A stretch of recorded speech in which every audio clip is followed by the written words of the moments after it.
大家好，又是一个艳阳天。这里是法国的枫丹白露宫的水库。今天我想跟大家分享，一起聊一下什么是全息生命。全息生命就是生命是一个全方位的，是一个整体的。我们现在可以安静的听一下水的声音，风的声音，放松，进入一种宁静。以后我们可以在一起看看，在你心目中你自己的全息生命是什么。走。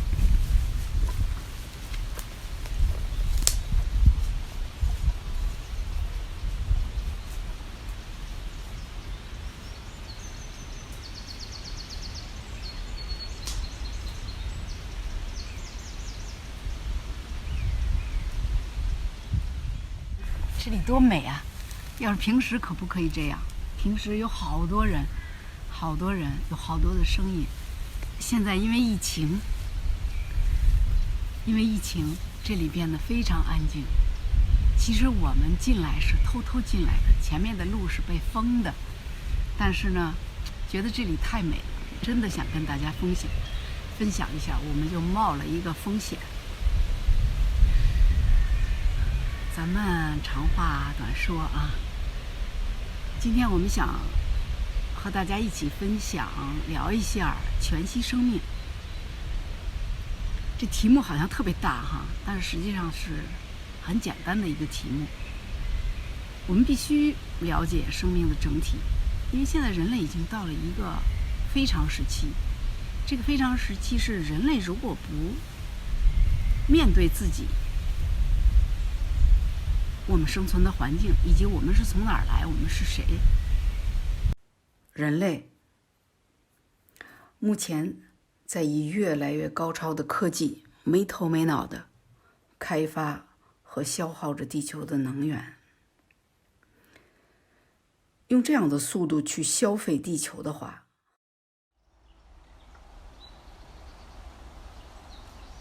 我真的要用消费的字，像是这里的这样的天堂，我们就很难见到了。而且像今天这种安静，是因为疫情。地球上的很多地方，到目前为止，在我们唯一可以生存的家园中，也就是地球上的很多地方，已经不再适合人们健康、和谐、平安的生存下去了。我爱我生存的地球，我爱这个美丽丰饶的奇迹般无私的母亲。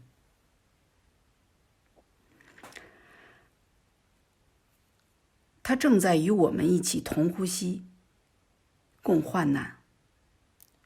对于我们唯一的栖居地地球母亲，我们当然是有责任的，我们当然是要担当的。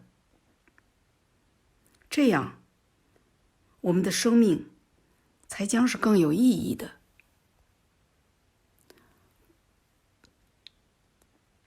不然的话，我们是一群什么样的人呢？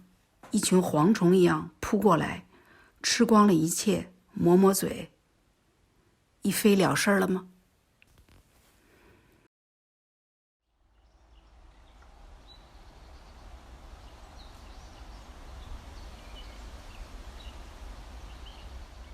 今天早上我起来的时候吧，有一个声音，我在半睡和半醒期间有一个声音，这个声音说：“神性无孔不入。”我觉得这个题目非常有意思。其实它就是告诉我们，在我们的一呼一吸之间，在那个呼和吸之间是有一个孔的。这个孔是什么？这孔就是一个我们可以窥探到我们心灵后面的那个真正的源头。心灵最深处存在着一个无限的空间，这就是我今天想分享的内容。我非常感恩有这样一个分享的机会。我在与谁分享并不重要，其实我在这个梦一般美好的环境中分享的唯一的人是我自己。我在与我自己对话。千百年来，无数的寻求生命意义的人都已经把真相给到了这个世界，所以没有什么是我的，我也没有增添什么新鲜的概念，因为也没有我，也没有你们。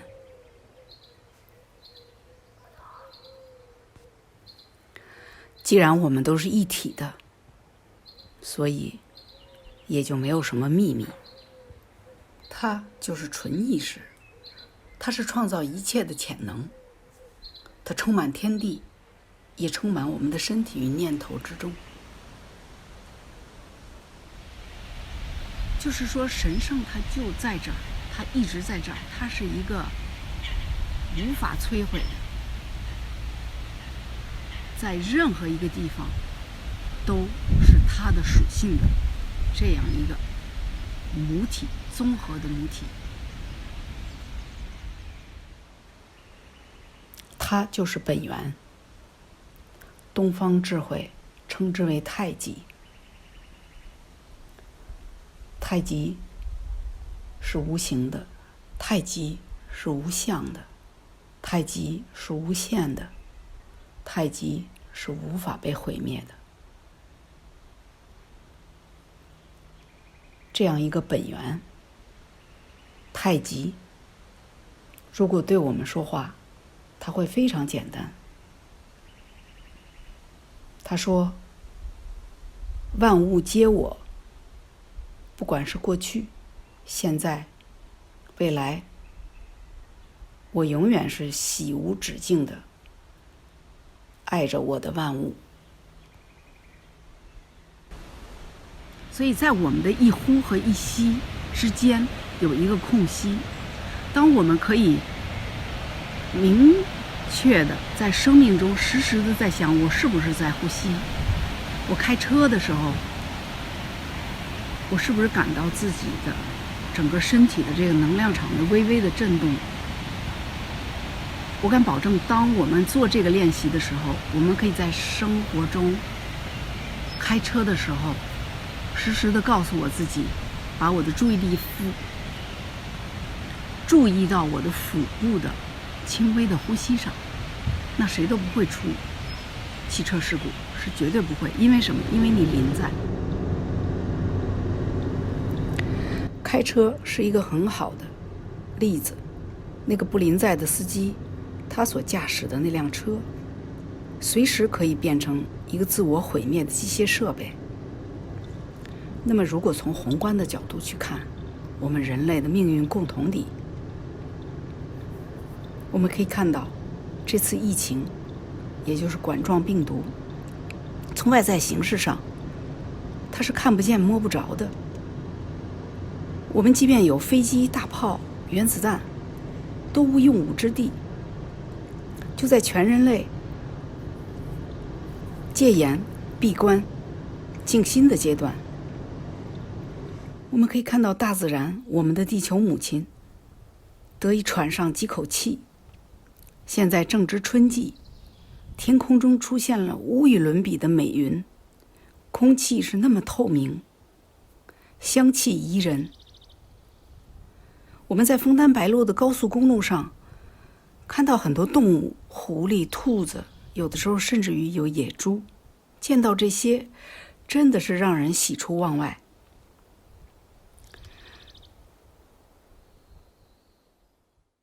这次疫情，如果从天人合一、或者是更高维度的视角去看，难道不是一次集体大车祸之前宇宙启动的一次救援吗？因为人类像一个酗酒驾车的司机，不顾一切地破坏着自己唯一的赖以生存的家园。人类是在集体自杀，现在如果宇宙协助我们猛然刹车，还来得及。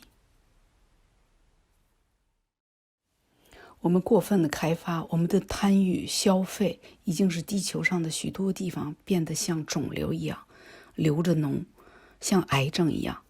现在我们是时候了，要明白我们和地球是一体的，地球上的癌症和脓疮就是我们的念，就是我们的脓疮，我们的癌症。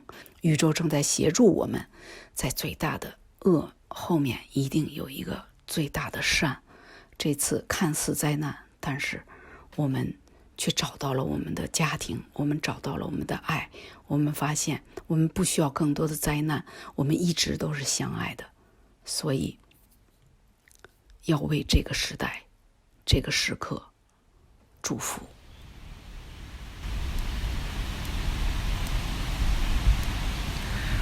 是的，今天我们人类必须要提升自己的意识，要意识到我们的整体。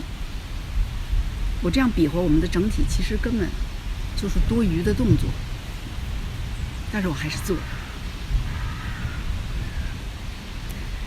生命它一直在邀请我们去关注它的实质，它的本身本体。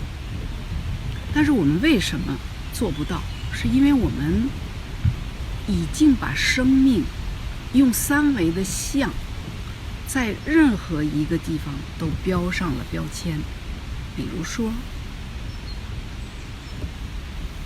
我们会说这个是草，它是绿色的。当你说它是草，它是绿色的时候，实际上你跟它真正内在的本质是分开的。你说了它一下，你就把它放在一边了，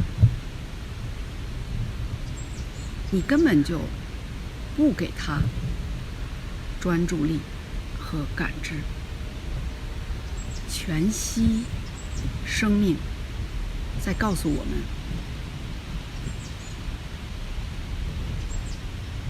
生命无处不在，它可以是各种各样的形式，但它们都是生命。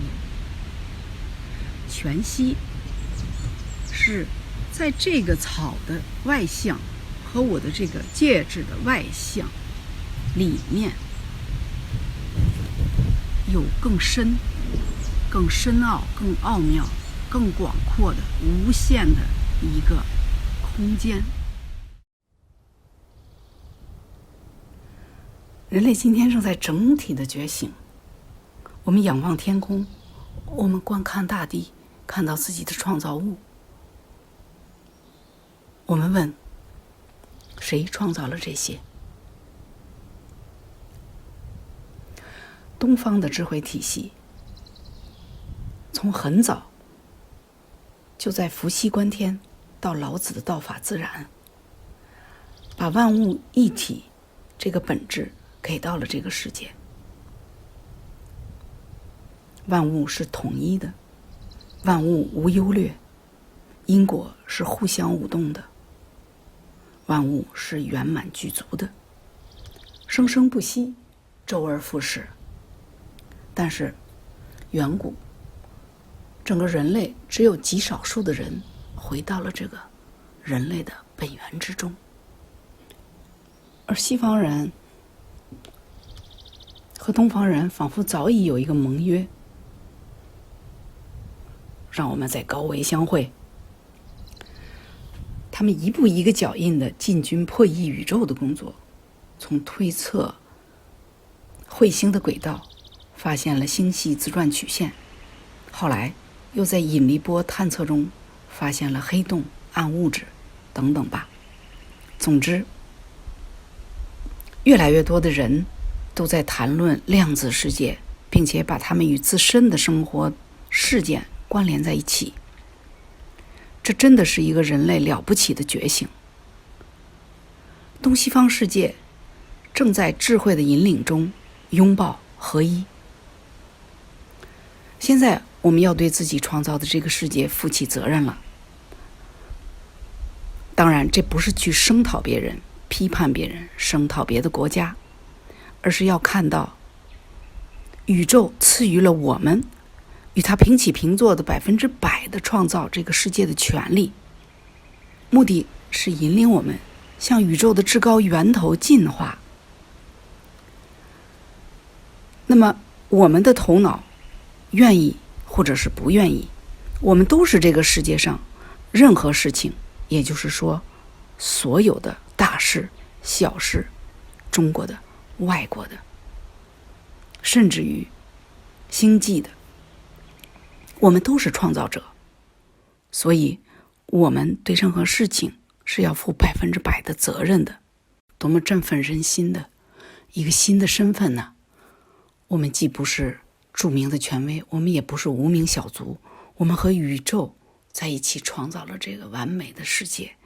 那么让我们就去担当吧，从现在的小事儿，从吃饭穿衣开始，让我们像神一样的去担当我们集体的命运。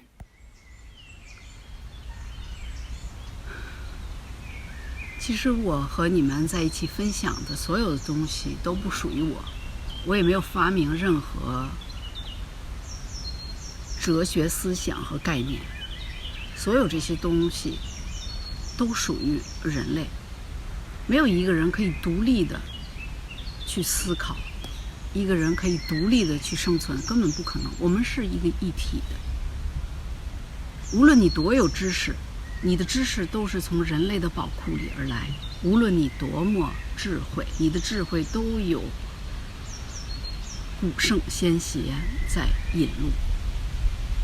这就是当我们可以放下我执的时候，或者我们试着放下我执，我们就给了神一个空隙，这个空隙它就可以流入你。神到底有多大？神就是宇宙。比如从天的角度来说，我现在是你们的；从地的角度来说，你们现在是我的。但是如果你从天地合并的视角去看，我们是一体的，我们是一体的，我们是属于天地的。如果我们再宏观一下，我们宏观到太阳，宏观到银河系，那银河系告诉太阳说，你知道你比地球大多少倍吗？科学家早就告诉我们，地球比我们太阳比我们地球大130万倍，130万倍，质量比我们重33万倍。那银河系，太阳在银河系又是什么？我就不去给大家去探讨科学。为什么？我上学的时候是一个特别不好的学生，我非常不愿意上课，我天天在教室里画画。不过我觉得也还可以吧，就是大家也可以都上网去查，我也可以上网去查太阳、地球、银河系、宇宙之间的比例。总而言之，就是七小无内，七大无外。整体生命是信息，是质子，是中子。现在科学家已经告诉我们这些。那么人类花了几千年去寻找神圣的所在，如果我们从三维找神圣所在，我们是找不到的。人类里面最聪明、最有智慧、最有知识的人，也在几千年一直在用他们的聪明去寻找神的所在。但是三维只是神性的母体，它在高维的念流向人间之后的创作。我们实际上是神圣的一个呈现的像，它早已在念中创造了。所以这也是刘峰老师常常说的，三维是一个投影，一维、二维、三维都是逐渐的投影。那 n 趋无穷大就是无限，有无限的维度。我们可以想，每个维度一增加就是不断的叠加，在这个叠加中，那个美感越来越多，越来越多。那当我们想到说100维、1000维的时候，那我们早就晕过去了，我们根本不知道是什么。但是我们也属于那个 n 趋无穷大，我们也是从 n 趋无穷大来的。所以我们既不能小看自己，也不能妄自尊大，面对别的形式的生命。如果从微观去看，有昆虫，昆虫里面有细菌，现在是疫情是多么神奇的一件事情。如果我们静静地去想，疫情让人们从形式上是分开的，可是它让全世界都回到他们的内部去静静地思考。我相信没有一个人不在思考，就是现在没有一个人不在思考这个世界发生了什么，这个世界到底是什么，而我们又做了什么让这个世界变成这样。多么好的一个全球全体人类的一个冥想的机会，它被一个没有人用放大镜都看不见的一个东西，就制造了这样一个道场，人类的巨大的一个道场，回到高维的美妙的钟声，其实就是这样敲响了。如果从微观去看，如果我们不去关注别的生命的存在，昆虫，我在以前也说过，在我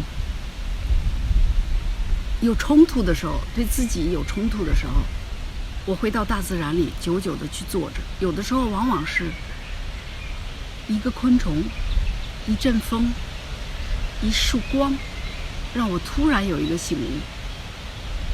我突然觉得，哇，你刚才花了几个小时的不痛快，其实什么都不是，什么都不是。结果我会躺在草地上哈哈大笑一顿，就过去了。所以生命无数的形式在跟着我们，成为我们生命开悟的老师。我觉得自己可笑，可笑到躺在草地上大笑一场。这里面有一次升华，有一次觉醒，你才可以对你刚才成小时受苦的那个状态突然感到可笑。你在意识上得到了一次提升，那么谁协助了你的提升？这个就是我们在生命中要时时看懂生命的课题，以及感恩的一个重要的部分。全息生命以它的一部分化为花草、自然、树木、昆虫，甚至于它的一部分化为你的亲人的死亡，你的恋人离开，和你受到了贬低，你感到委屈，你的钱包丢了，公司倒闭了，等等。所有这些事情都是全息生命为我们的觉醒而设计的戏码。所以在我们的生命的每一件小事中，如果我们可以保持高度的觉知力，我们可以紧紧地和自己的内部链接在一起。我们的内部才是智慧可以升起的地方，我们的精微之身，而不是我们粗糙的肉体。